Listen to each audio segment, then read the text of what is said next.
Ay, eto na yon. Eto na yung pinaka-aabangan ko talaga, yung manghitch. Yung una naming pinara, nabigo kami, hindi kami pinasakay. Isa to sa hindi niya dapat palagpasin pag pumunta kayo dito sa lugar namin.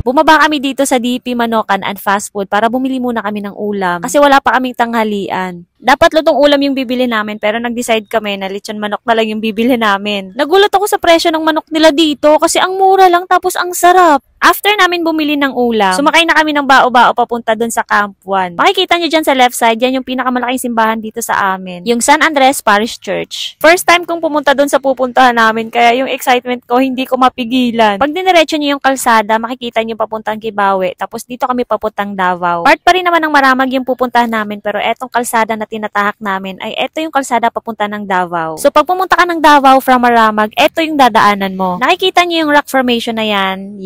Diyan tayo pupunta. Etong lakad namin na to matagal nang nakaplano, hindi lang namin nagagawa kasi hindi kami nagkakasundo sa schedule. Ngayon finally nakulayan na rin yung drawing. Dito sa part na to, gustong-gusto kong i-shout out yung driver na nasakyan namin na bao-bao. Kuya, kung nanonood ka or sana mapanood mo yung vlog ko na to, shout out sa'yo. Sobrang thank you. Pasensya ka na kasi hindi kita nasama sa video kasi yung emosyon natin, di ba? Alam mo yon, naintindihan mo ko. Nakailang take ako dito, nakailang balik kami, pero si kuya talagang napakatyaga niya para lang makuha yung perfect shot na to. Kasi yung una, tagilid.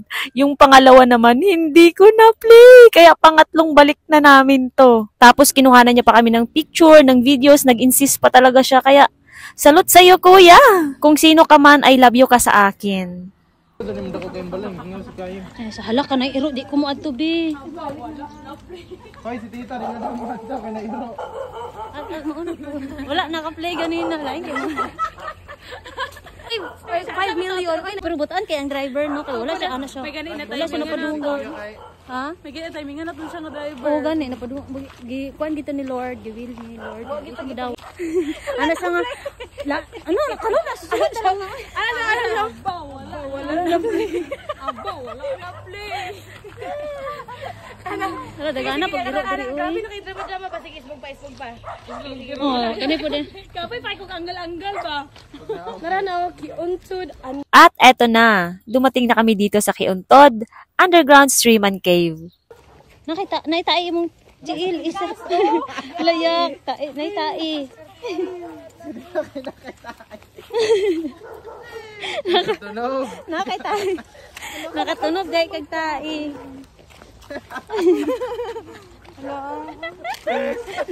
Nakaitai sa dapat sa imong lubot.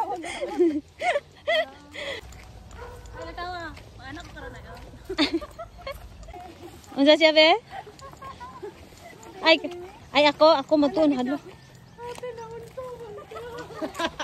Oh, party na akong taranta kay ko oy. Oh, first time na ako ba?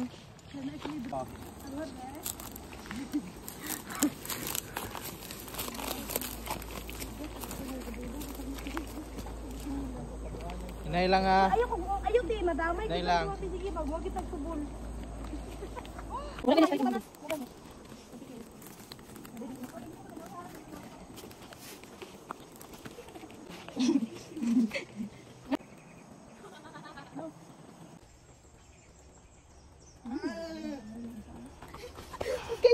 Agan.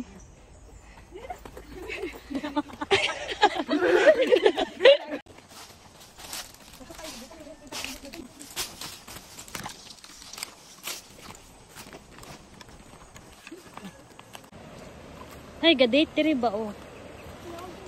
Tabi ako. Ay, dagat.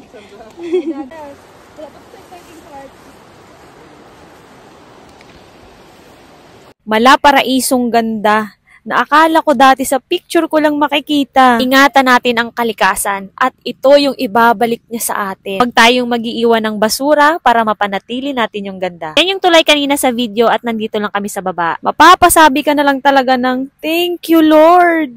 Pagdating namin, una namin ginawa ay kumain talaga kasi gutom na kami. 1:00 ng hapon na kasi kami dumating. Kaya po sa tayo, Father, the Son, the Holy Spirit, amen. Bless us, O Lord, this day, give us about the receipt. Amen. Thank you, Lord. Our safe trip. Simple lang talaga yung kaligayahan namin pagkasama ko yung mga pamangkin ko. Ang ganitong galaan talaga, magkakasundo kami. Actually, lagi naman kaming nagkakasundo. Mas nagkakasundo lang talaga kami pagdating sa ganito. Itong pinuntahan namin ngayon, isa pa lang to sa may mga pinakamagandang lugar dito sa Bukidnon. Mas marami ka pang pwedeng i-explore dito sa Sub-Saharan Mindanao.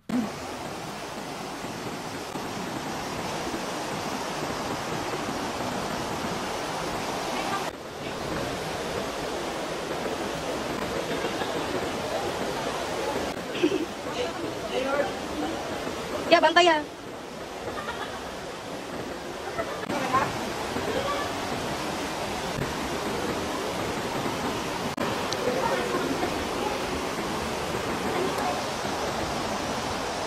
Ayun lang. Dili ko, dili. Asa man na siya?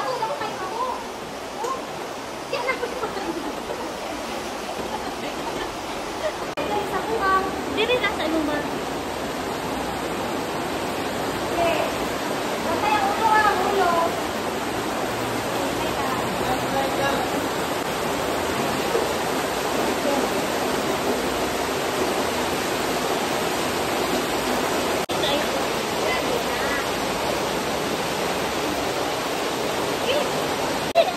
Sige.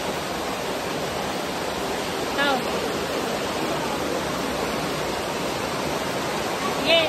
Sige, pakilakat ka.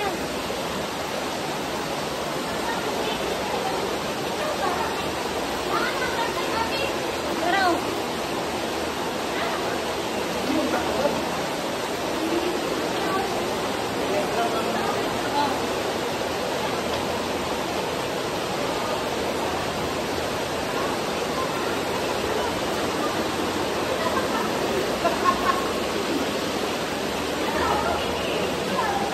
Wow! Magbalik mo ba? Hindi sapan. Kita natin dito.